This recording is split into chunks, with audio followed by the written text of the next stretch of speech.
Well, good afternoon, everyone. My name is Dr. Terry Hamblin. I teach history here at SUNY Delhi, and I'm happy to present this brown bag workshop on the flipped classroom.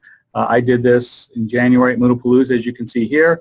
So, keeping in the informal spirit of this, I just want to establish first that I'm not an expert in this. This is something that I've tried to incorporate into some of my classes. And in the future, I think I'm going to do more of it. So I have a sabbatic coming up to work on a book project in the spring, and I think as I was preparing this workshop and thinking about it, when I come back in the fall, I'm going to do more of the flipped classroom because I really think it actually works, particularly for our type of student here. And so let me just go through some of the stuff, and at any time if you have any questions, I guess you can just chime up, or the chat room is open and Erica is monitoring it, so she could relay a question to me if necessary. And also, too, I'm happy to share this presentation with anybody. If you just send me an email, I can send it to you. And I also have some articles here that I can either send to you electronically or if you're on campus, bring by your office. So when you look at flipped learning and the whole phenomenon of flipped learning, this is very interesting phenomenon that's developed in the last few years. And it reminds me a lot of when we started to do student learning assessment, because in many ways I think a lot of us do this without calling it flipped learning. But I do want to formally go over the differences between kind of traditional classroom learning, blended learning, flipped learning. I have more of a blended approach than just a fully flipped approach, but I'll explain what all those terms mean in a second. So some of the things that you should think about as we're going through this presentation today is not only what is blended learning and flipped learning, but what are the differences and distinctions between the two.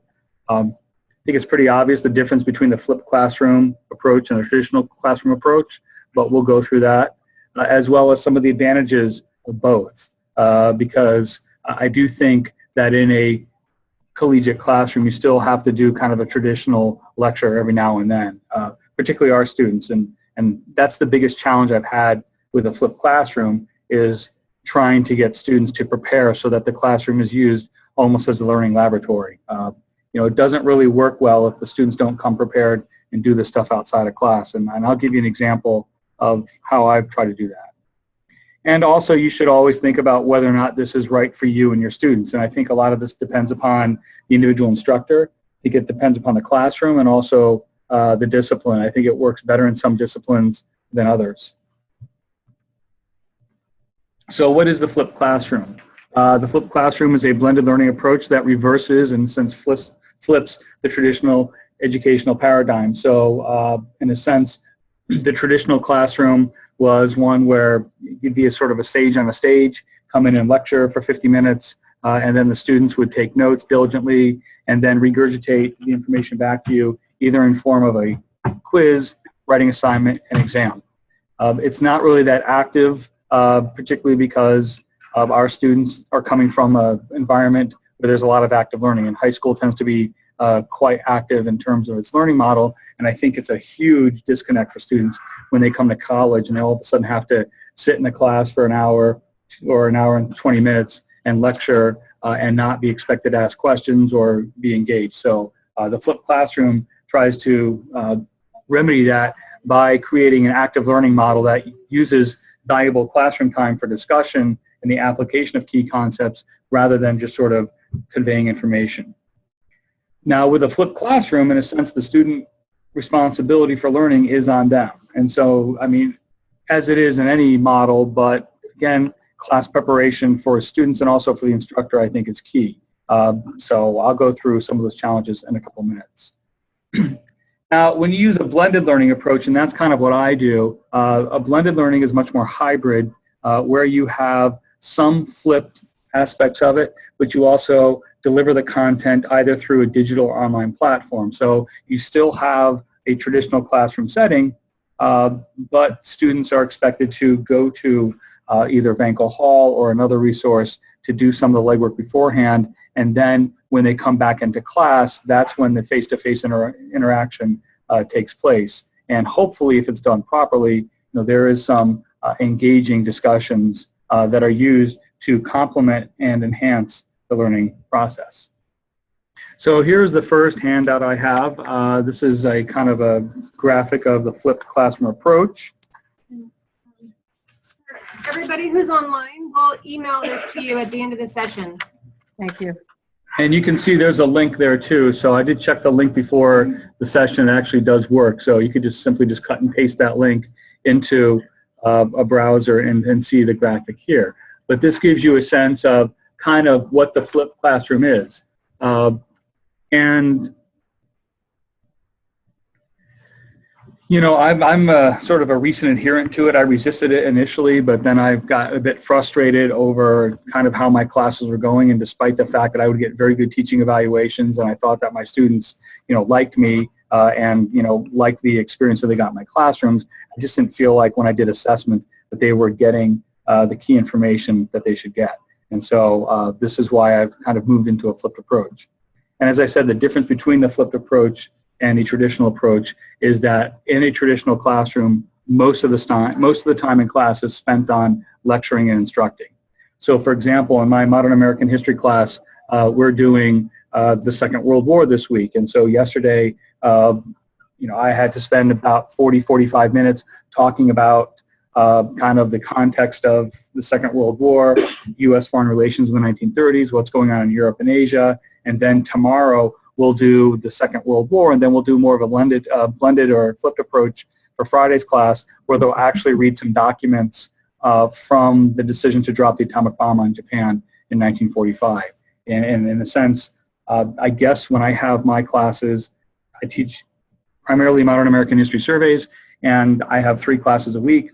2 of the classes are the more traditional model. 1 class tends to be the flip model, because I just can't depend upon my students to do the reading beforehand and, you know, be ready to come to class. And so in a sense, you almost have to do this in small bits.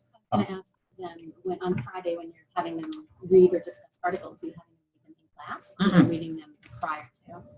No, in a sense, it's a homework assignment, and I hate that phrase homework, and our students are very comfortable with that phrase homework, and they come up to me and say, what's for homework tonight? To me, you know, in college, there shouldn't just be homework. You just shouldn't be doing work just because it's assigned, but you should be continually doing things. But anyway, using the homework model, students will be assigned the articles on Wednesday. They're actually assigned them this week, but on Wednesday I'll remind them in class, okay, on Friday we're going to discuss the decision to drop the bomb. There's a set of articles that I use from the textbook that I assign, and also I have them, some cases, watch movies, some cases, you know, do some additional work on Banco Hall, and then come to class prepared to talk. I mean, what I find is that there's a few students who are engaged all the time, and then there's those who are never engaged. Yeah. And I'm hesitant to call on the ones that are not engaged oftentimes, because I was that student that had a lot to say but was afraid to speak up. Yeah. And so I don't want, you know, I'm aware of that dynamic. So how do you engage everybody? That's an excellent question. How do I engage everybody? Well, in the past, I've done groups. So, for example, not with the decision to drop the bomb, but last week we looked at the New Deal. And the textbook I use has a section at the end of each chapter on primary documents, and this one was about the New Deal in rural America.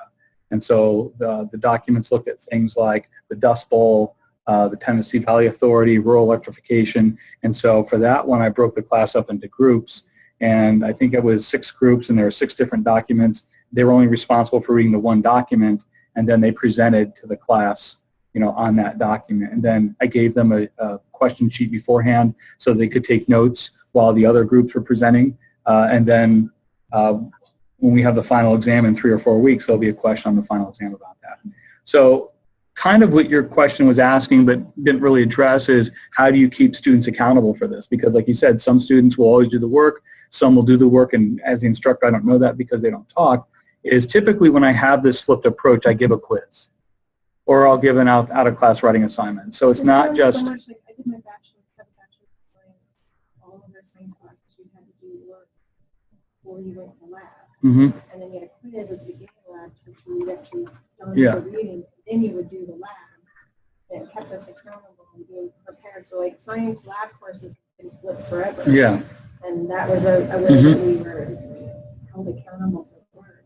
Yeah, and I'm no innovator or revolutionary here. This is exactly the way I was taught to teach. When I was in graduate school and I TA'd for the Modern American History Survey, basically a teaching assistant would do two things. One, they would help the instructor grade the papers, and then they would have these small recitation sections.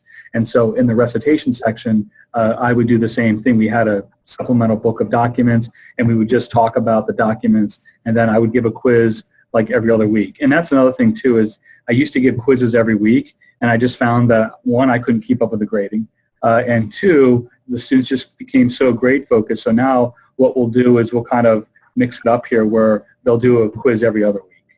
And so one week we'll just be sort of talking about something in class and try to relate it to some sort of broader assignment, or if we don't have a quiz, I'll tell the students, okay, this is going to be a question on either your midterm or final exam. So in a sense, they're held accountable.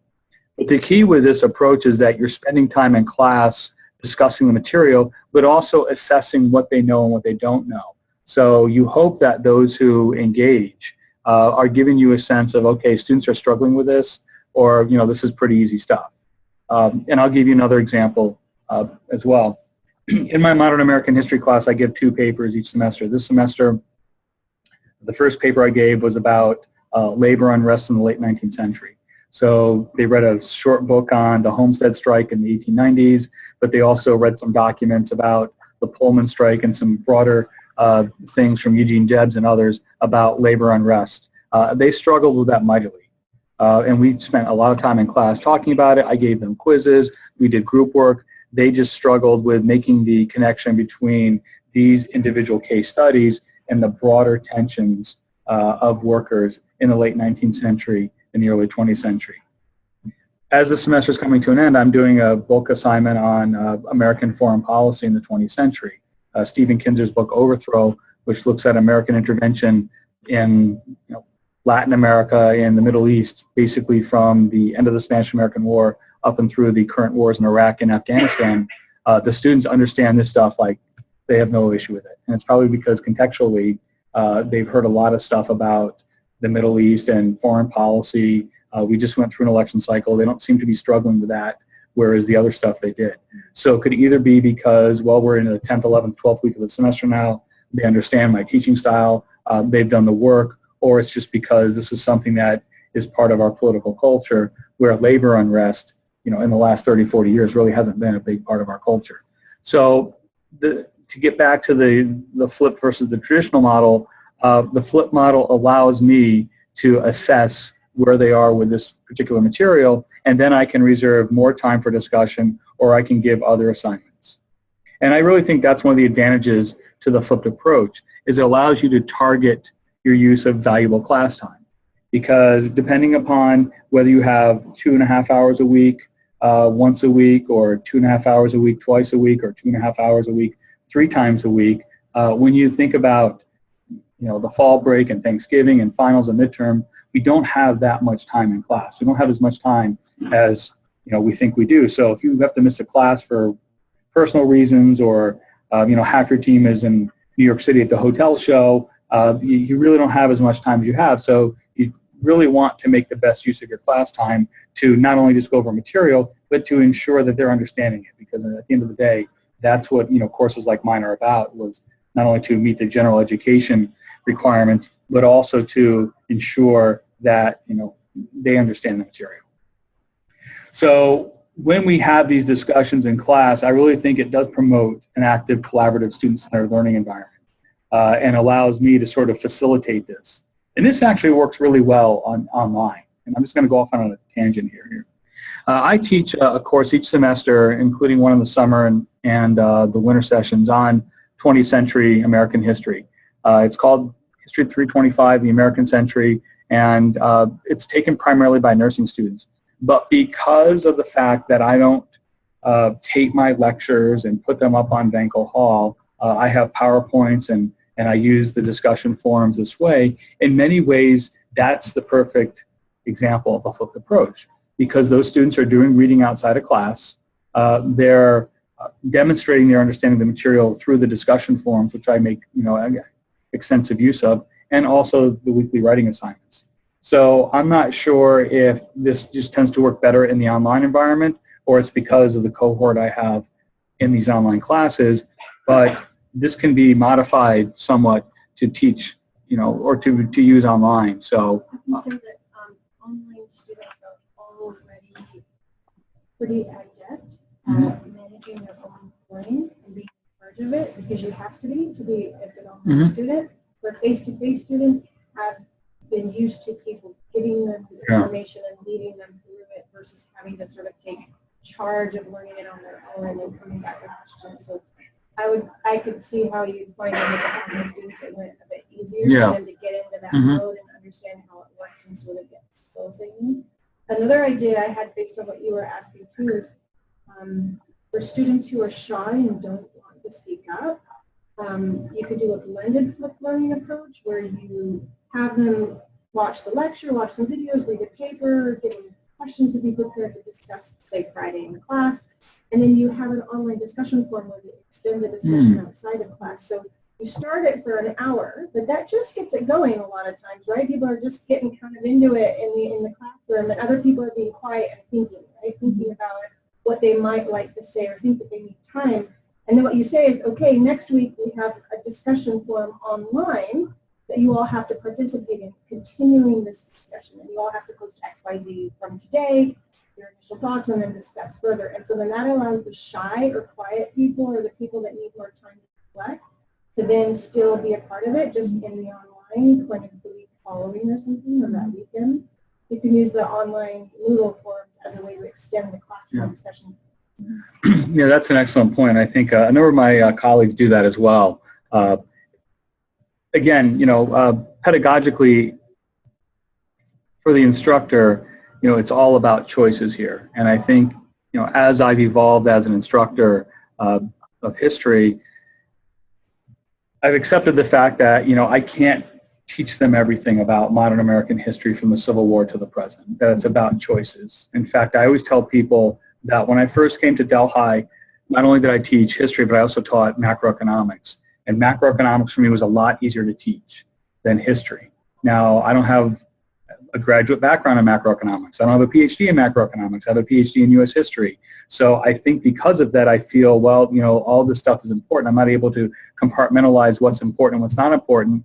And so you try to cram so much into, 14 weeks of instruction, whereas in an economics class, you basically say, okay, these are the 10 concepts I want them to get out of the class, and you can focus accordingly. Whereas in a history class, I've kind of done that same thing.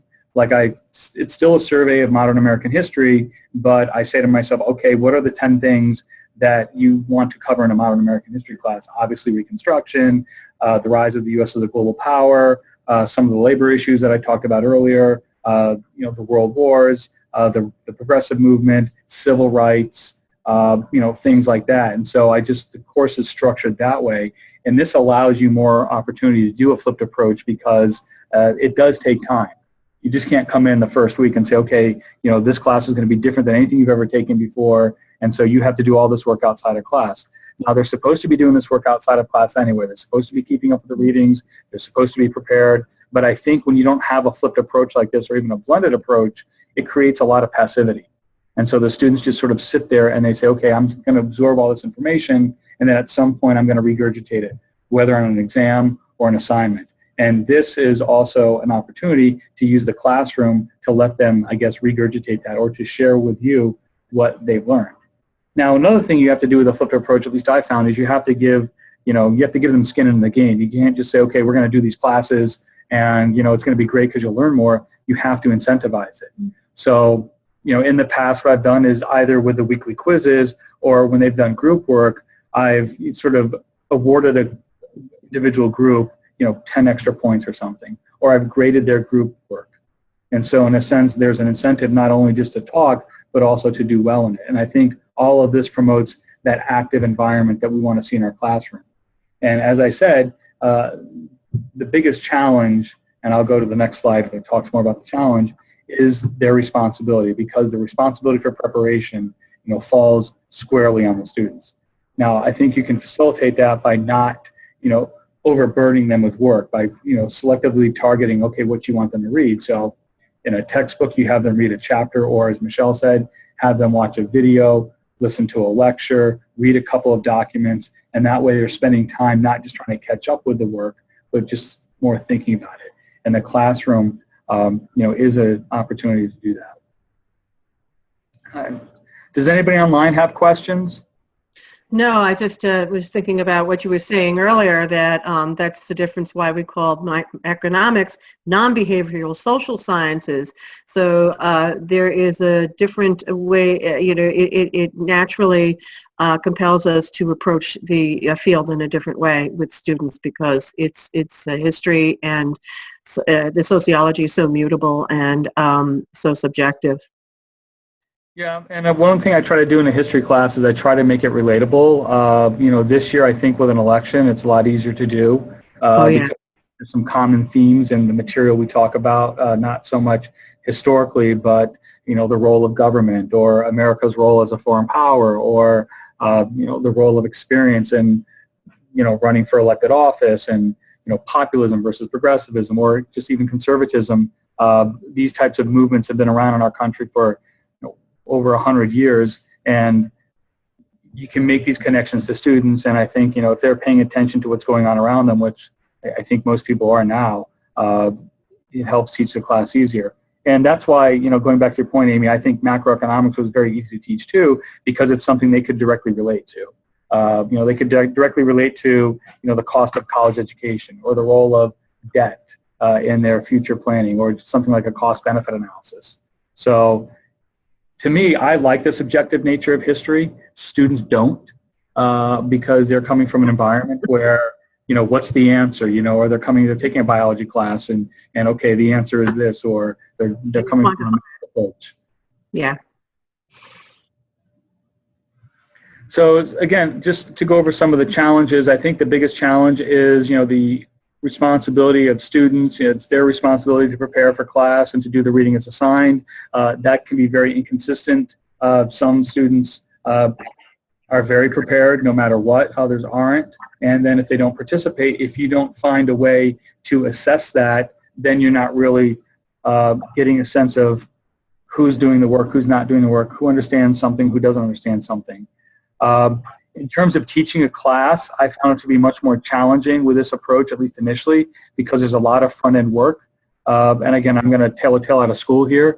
I know professors always write up a syllabus, and we always, have an idea of how we want to carry out a course, but life happens, and semesters happen, and things come up, and if you're not well prepared, you find yourself, in a sense, almost swimming upstream all semester. And so this forces you, in a sense, to create all these assignments beforehand, or at least if you're going to use in history, for example, a set of documents to talk about the Great Depression. It makes you either list those on Vankel Hall beforehand, or have a textbook that does this. Again, there's a lot more front-end work and preparation than just coming to class and lecturing the same course for 14 years. We have a very diverse student population, not here, but also across the country, and I think our reading scores and our writing scores have diminished, so reading comprehension is a problem. And then again, what about grading? So do you grade people based on attendance and participation? Do you grade them based on their group work, or do you do these quizzes? And I think what I try to do is kind of a kitchen sink approach, so that way if someone is kind of shy and would rather participate in an online forum, then that can be held the same as somebody who's very active in class, because sometimes people that are shy and much more deliberative, as you talked about, really shine in an online forum where people are just boisterous, are the ones that talk in class, and sometimes they tend to be right, sometimes they don't. And so it's really just, a different learning model and a different way of communication. So I'm going to go through a couple of examples of flipped learning, and I'll give you an example from a course, and I actually employed this last week. As Michelle pointed out, it's not just having students, read documents outside of class, but some of us actually have lectures taped. So in a sense, a student would come to class, and if you were a fully flipped approach, that would probably be the way to go. That you would, in a sense, record your lectures, and so students would be responsible for homework to do those beforehand, to listen to your lectures, and then class time would be spent for discussing them. You could do that, or you could also have students watch films, they could read documents, they could do group work either in class or outside of class. You could have them, I know a colleague of mine uses a lot of peer-to-peer instruction where she breaks the class into groups of 2 or 3, and then, they have to talk about the material in a sense. The same person can't talk about it each week. So one person's talking about civil rights, and then the next week the other person's talking about the Bay of Pigs or the Cuban Missile Crisis. So these are just some examples of how you can employ flipped learning into your classroom. I'll give another example. Sure. I've only mostly taught online, but my environmental science course, research, reintroduction to wolves into Yellowstone Park. And then I used the class discussion forum as where they took on rules and they debated it. So someone had to be a farmer or a rancher, someone had to be the environmentalist, someone had to be a park ranger, someone had to be a concerned citizen, kids, this kind of thing. And then they had to debate it in there so that rather than just discuss something they were studying, which is sort of a boring use of discussion time, whether in class or, but there was like applying it and understanding the rules of different people in it and why are environmental issues so hard to solve because of the different perspectives and needs and like approaches. So that was a way that I applied it in an online class. And 20 years ago, when I was in college, I actually took a World War II simulation class where the class was broken up into various groups, and each of us had to, study the roles that we were assigned and then come together in the last third of the class and debate the issues. Actually, in my first master's, we did it. What she did is she had us take on the role of different educational psychologists throughout history. And then we just study them and research their perspective and how they approach things and really understand like the way they did stuff. And then when we came to class, rather than her lecturing on that, we already researched it before.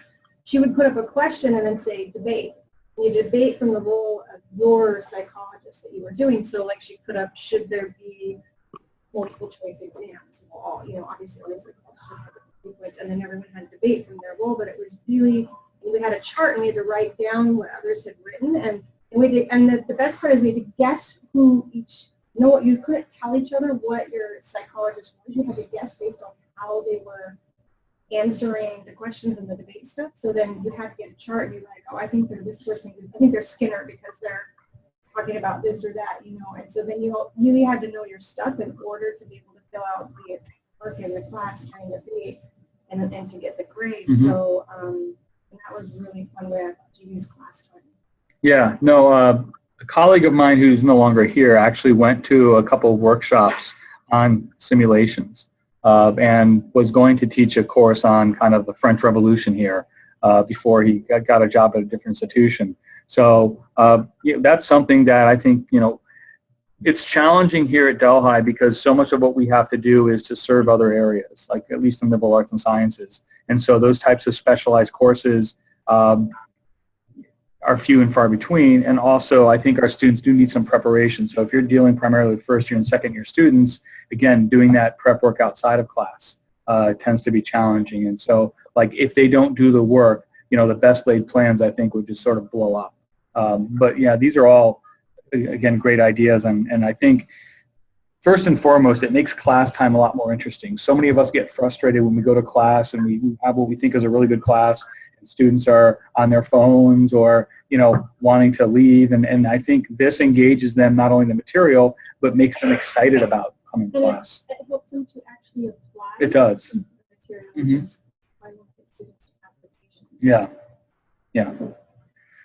So one example I had was from my modern American history class. This is what I call a semi-flipped example. And I have some stuff here which I'll pass out. And again, if you would like a copy of this, I can email it to you. But this is really just a simulation of my last class or my class last week on the Great Depression.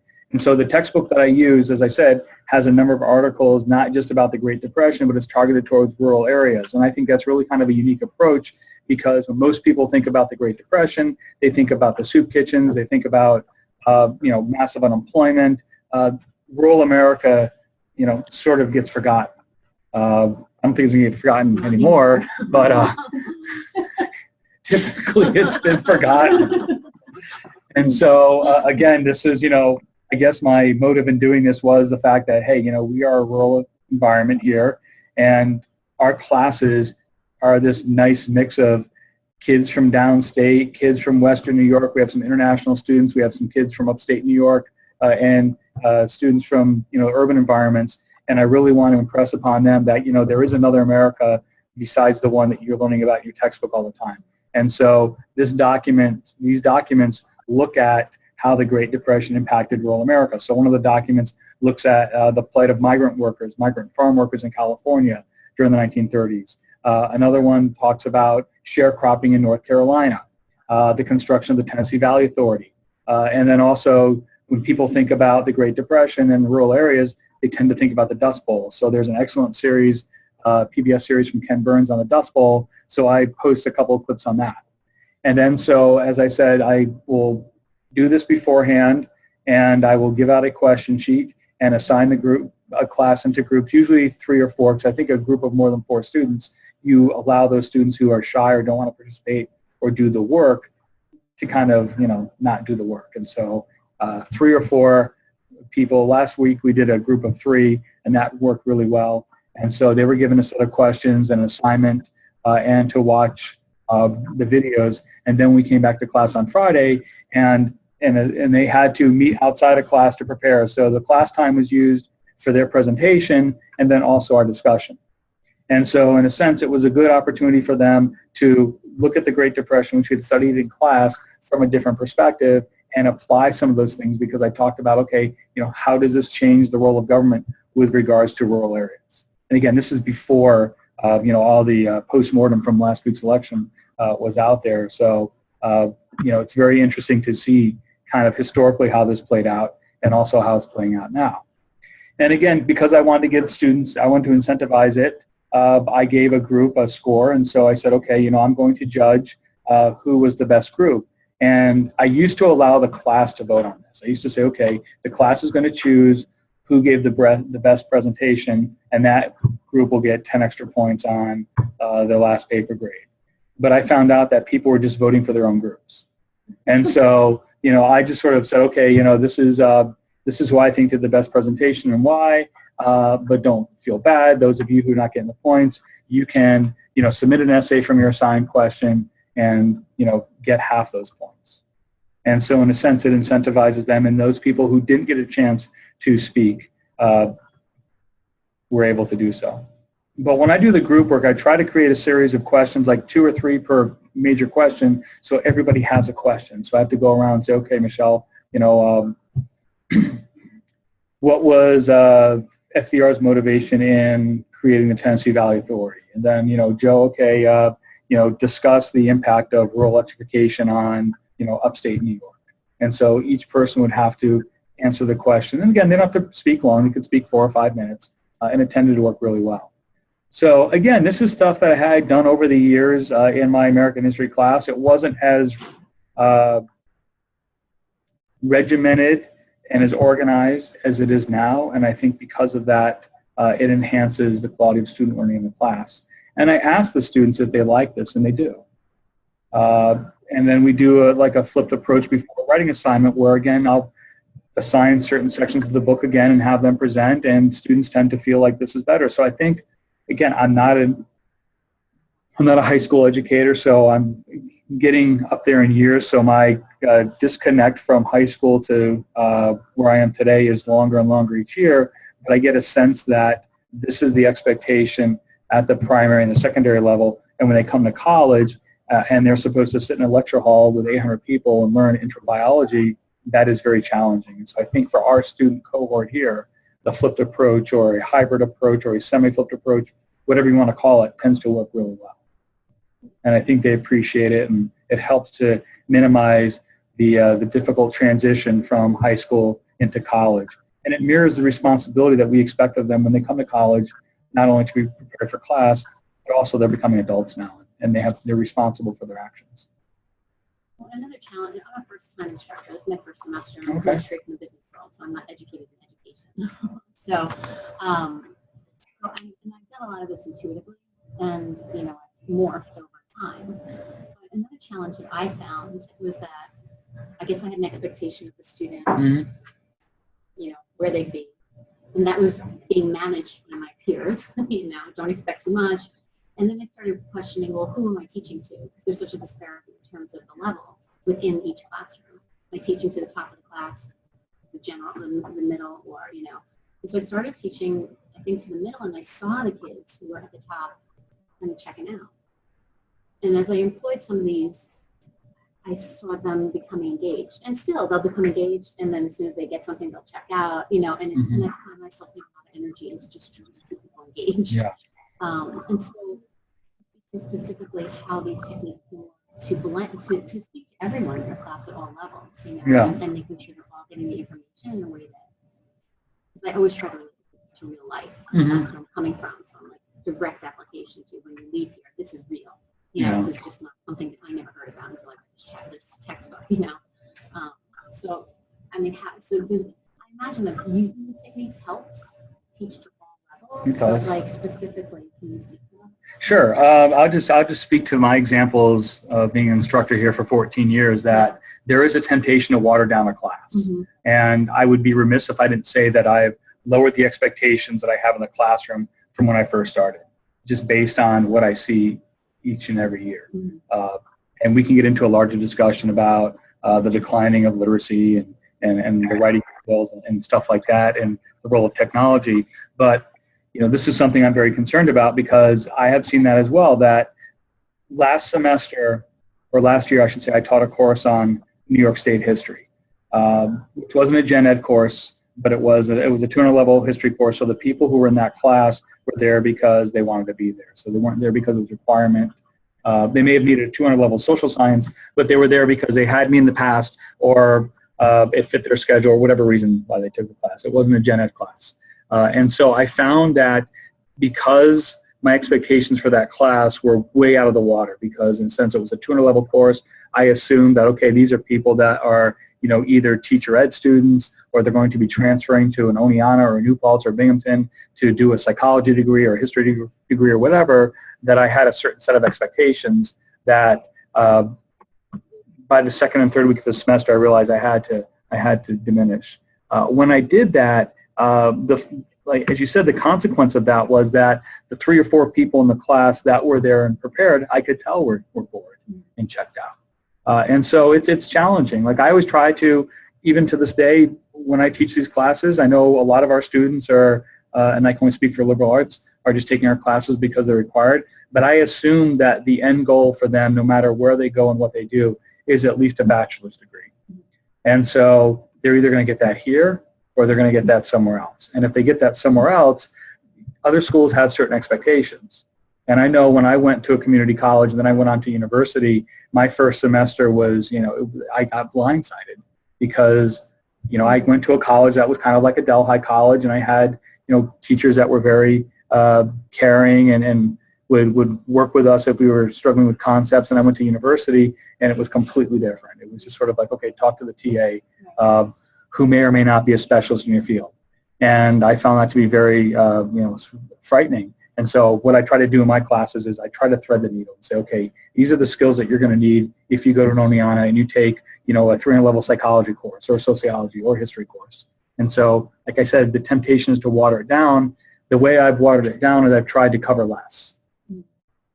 And I think when you do it that way and you spend more time talking about the material, then you have that opportunity to sort of rise the tide of those that are struggling. And again, it's a challenge. It's a challenge with a survey course because you know it's bludgeoned into your head that you have to cover this period from here to there. And I know in the past when I've kind of resisted that and said, no, I have to cover all this material, I've struggled to get through the material, and then you find yourself rushing through things where when I've said, okay, these are the 10 or 12 things I want to talk about, it tends to work better. One idea I have for you on that is that if you'll say some sort of applied activity like and you make people you know the content very well, you have them manage the activity for that group, and that keeps them engaged because they're sort of applying some leadership in the fact that they understand it well, and you can help them struggling and make sure you'll know. I mean, anyone who's taught knows who the people who know it well and are doing well, and kind of it's a bit easier for them versus people who are really struggling. And we even know among the ones struggling who care to improve and who just don't care. They're just going to get their C and walk away. You know, and you can divide them into groups based on that. You can literally put, okay, here's the struggling ones. divide them out. Here's the leaders, divide them out. And that way there's one leader, one struggler, or whatever in every group, and maybe in between, and they help each other. And I think that keeps them more engaged on the activities that way. You know, another thing to do is put all the strugglers and to see which one can purchase this. Misnomer of the struggle. I think that group dynamics change some respect and their output. Yeah. And I've embraced group work. I'll be the first to tell you, I mocked it when I first started teaching here because I said, oh, that's so high school. And I mean, you know, I was just like, okay, this is college, you do group work in high school. And then, as I learned quickly and adapted to our student body, I found that sometimes group work is also a good way to divide and conquer very difficult concepts. So, for example, when I used to teach Western world history, there's a unit in the early 20th century on the rise of European imperialism, and there's all these different countries that are emerging, outside the U.S. as imperial powers, which indirectly led to the First World War. And so, just sort of on a whim, and this is an example from about 10, 12 years ago, I said, wow, if I'm going to go through and I'm going to say, this is how the Japanese were imperialistic, this is China's imperialism, this is Belgium, Russia, the UK, France, the students are going to have their heads spinning on an axis there. So I basically just broke the class up into 7 groups, so 4 people in a group, and I said, okay, you're doing this country. And again, it seemed like at the time that this was just sort of something I pulled out of my backside, and I said, let's try it this way. And the students were engaged, and they were able to learn from each other.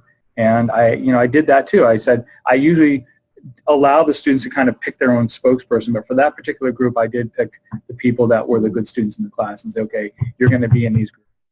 And I just kind of divided it that way. And it worked out well. So I think that's an excellent piece of advice there. But again, it's very challenging because if you do a lot of group work in class and they're not doing the work outside of class and you have a lot of material to go through,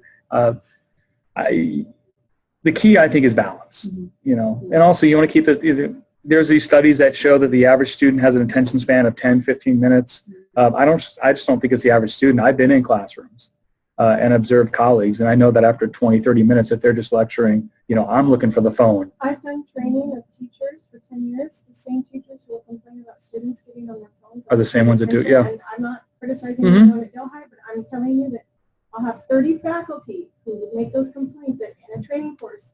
If I just sit there and drone on to them with a PowerPoint for 30 minutes, they're bored out of their mind. The faculty are on their phones, they're checking their email, they've checked out of my training. Yeah. So even us as trainers have to constantly go, how do we keep them engaged? It's boring to sit there for 50 minutes and listen to someone for long, right? And how do you break it up? And so I think for everyone that's the key. I don't think it's just kids today. No. Yeah. And that's why I said I used to think it was just kids today till I started doing some classroom observations with some really good instructors. And after 20, 30 minutes, I was just fighting the urge to pull out my phone and, draw things on my paper. And I never did that in college. I wasn't, not really. No, I'm old enough where there were no cell phones in college either, so I didn't have that opportunity. But say something funny. I give a lot of examples. From my personal life and experience, and they remember all the failures that I tell them about. Yeah. And I said in one class, I'm like, I should just teach you all based around my failures because you tend to always remember them. It's like the story. I remember I'll I was connect at to and remember. University of Washington for my bachelor's, which my biochemistry course, and we had TAs like that example you were giving. But the teacher was amazing. To this day, it's 15 years later, I remember this teacher still because what she did is she would lecture for 10, 15 minutes max, and she would stop and do an activity. Now, sometimes it was a question. You turn to the person next to you and you had a discussion, and then people can say what they discussed. She was talking about DNA, and she'd be like, all right, Jurassic Park, could you really pull DNA out of a mosquito and amber and make a dinosaur go? And everyone would, and it would be these really cool sort of things going on. And then she would lecture another 10, 15 minutes. And then she even would bring students down to the front, like when we learned about protein cascades. She got 10 students and gave them these signs or balls, and they had to carry the balls around and act out a protein cascade. It was like watching a theater for 5 minutes. But it was so hilarious. To this day, I remember every single example And I learned those things really well because she made it, and it wasn't flipped so much, but it was still very engaging because she was Yeah. having us stop and discuss or do a quick activity or do this or watch this crazy students acting out some protein or something, and like, and I remember it because she broke it up and made it so much more interesting. Yeah, no, and I think that's, as you're saying that, Michelle, I keep thinking that the core objective of all these brown bags or sharing teaching ideas day is really how do we engage our students? How do we, transfer the passion and energy we have for our topic to the students? And I think, again, flipped learning is one way to do it.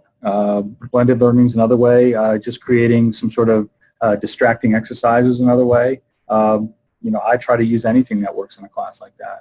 And I know, it's so easy. It's like you're falling back on it's like falling off the wagon in a sense that, when in doubt, people like myself tend to always go back to the lecture. And if I do a really good lecture, I walk out of there and I'm just like, I can't believe, like, you fall back into that habit again of like, okay, well, I'm just going to talk for 40, 50 minutes, get through all this material. And then you just find that you're exhausted and the students are exhausted. And so, again, that's why I say there's a lot of work on the front end to create activities beforehand, because you just can't walk into a classroom and be like, okay, let's do this. I mean, the students will pick up on that right away. And again, with the flipped learning approach, if they're not prepared and there's no accountability for that preparation, then you can't all of a sudden the 10th week of a semester say, okay, we're going to do a flipped approach today, because by then they've lost the book or it hasn't been cracked, and it's just disconcerting. We often tell people to just try one flip at first. Mm-hmm. Record your lecture, get your stuff, make the module in Moodle. It's just 1 week. And that's really bite-sized for faculty members. And start, and tell the students this week you're going to have this stuff you need to do on the weekend, and there's going to be a quiz on Monday. If they know, they'll go look at it and do it if they know there's a quiz. And then do the activities, but that way, like you said, there's a lot of work that goes into setting it up. Once it's set up later, it'll be easy to do because you've already got the video lecture, you've already got the module made in Moodle, and you just use it every term after that. But that way, it's just one that you're setting up, and then the next term you can do 2. And you just over time you kind of build it up and add it in. Now, do you guys provide, and I say you guys like Michelle and your staff here, will you provide, if not training, the actual recording of the lecture for faculty? Or what we can do is we provide training and help on how to do it. So like Erica can go with them and show them how to do. I mean, it can be as simple as setting up your laptop and just screencasting yourself while you talk to a PowerPoint. So there's this audio lecture. It can be as simple as having a PowerPoint and then making an audio lecture to go with it. It's pretty easy to add audio to a PowerPoint. Just putting a PowerPoint into a class isn't enough. It needs to have, they need to hear your lecture. I mean, it's your expertise and wisdom that they're paying for. So seeing some bullet points, they're not going to like that. They want to hear what you have to say and the explanations and sort of the, like you said, the personal stories. Like that's what students pay for. They pay tuition to get. You're not. And people say technology replaces teachers. That's not true, because then they could just read a book. They wouldn't need to pay any tuition to have you, the expert of the topic. So you do want to have that audio lecture, I think, for them. But, and we can, Erica definitely can help you. That helps you learn how to edit it and make a YouTube channel and even make it private if you don't want those to be public, and put them in the class. And it sounds daunting, but it's really easier than you think. We've had people just set up their laptop, screencast themselves, talk about it, throw it on YouTube, and it can be actually quite simple and easy to do it. Yeah, and once you've done it 1 or 2 times, it's just like anything else, kind of pick up on. It's so simple that it's easy to pick up on it quickly after doing it. Once with somebody kind of holding your hand, and then maybe a second time with somebody just kind of watching to make sure you're doing it correctly. And after that, we're always here to help if you need extra help. But and in fact, in the VLDD course that we the faculty make a video lecture as a part of the training program. And one faculty member, he teaches math, and he just set up his laptop like this with the webcam on, and it was like on him on his whiteboard.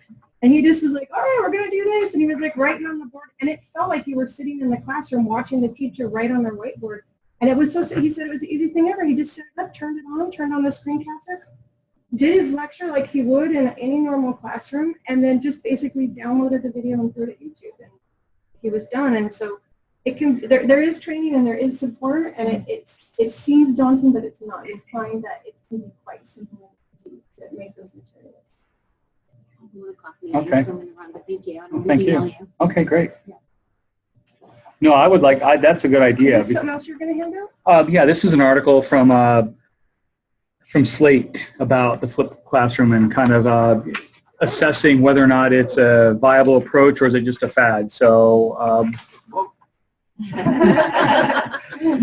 again, I go back to the example of assessment because when we started doing assessment, faculty were so resistant, and all it is the way I try to convey assessment is it's an organized way of ensuring that your students meet the learning objectives that you have in your syllabus or that anybody wants their students to get out of the course. So what are the 5 things that you want your students to learn from your class? And so same thing with this. I think we all, as I said earlier, want our students to be more engaged. I think this is just one of many ways that you can kind of spruce up your class or just change it around to keep the students more involved in what you're talking about.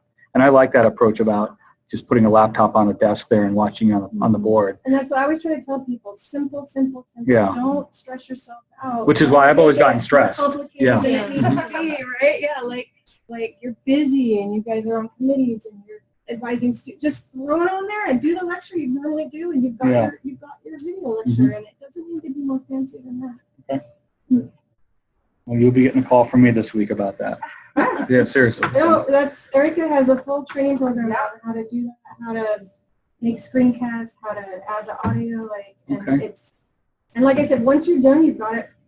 It's done. You know, it is the work initially, but it's not actually that long. I think I've done audio over a PowerPoint in like 30 minutes. Mm-hmm. Yeah, it's you're the content matter expert. You know what you're talking about, so it's not like you're just saying what you would normally say in class. So. No. Yeah. It's really pretty easy to do, and then you're done. You got it. You know, it's what I've experienced. It's not only quick and easy to do, it adds a richness to it that you don't get in the classroom. Yeah, and we're talking about engaging students. A PowerPoint that they're going to flip through. No. They're not going to read the notes on it. They're not going to read the written lecture that goes with it. We're not going to. Yeah, but then there's actually a ton of research studies that show that if, like even with Screencast-O-Matic, which is a free screencasting tool, you just put up your PowerPoint, you put that on, and you can add the little talking head if you want, so they see your face if you have a webcam. And studies have shown, like, just seeing even that talking head, even if it's a video, that students engage, like, connect, because they like to see the face. But even if you don't do that and it's just the voice, hearing the teacher's voice, like, we're social animals, right? And we want that connection time. And looking at a PowerPoint is so not social, but even just hearing the teacher talk about it and share their anecdotes and the wisdom. And wisdom, you can't get wisdom in a textbook. And you can't get life experience in a textbook. That's what they pay for, and that's what they want to hear. And that's why I do think the audio lecture is one of the most important aspects to successful learning is having that connection time. Yeah. And it's not too hard to do. People, like, doesn't have to be fancy.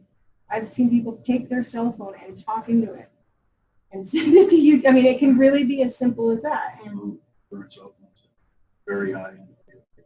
oh, they have great, and they connect to YouTube, and they have good like video editing software, and you can just sit there and record yourself on your phone, quickly edit, throw it at YouTube, and send the link to your students. I mean, it really can be as simple as that. And so, yeah, great. Thank you. Does anybody have any questions before we sign off?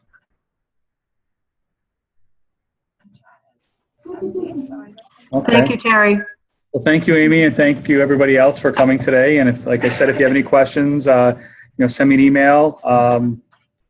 But thank you again for participating. Thanks for coming, everybody. Thanks. Thanks. Great.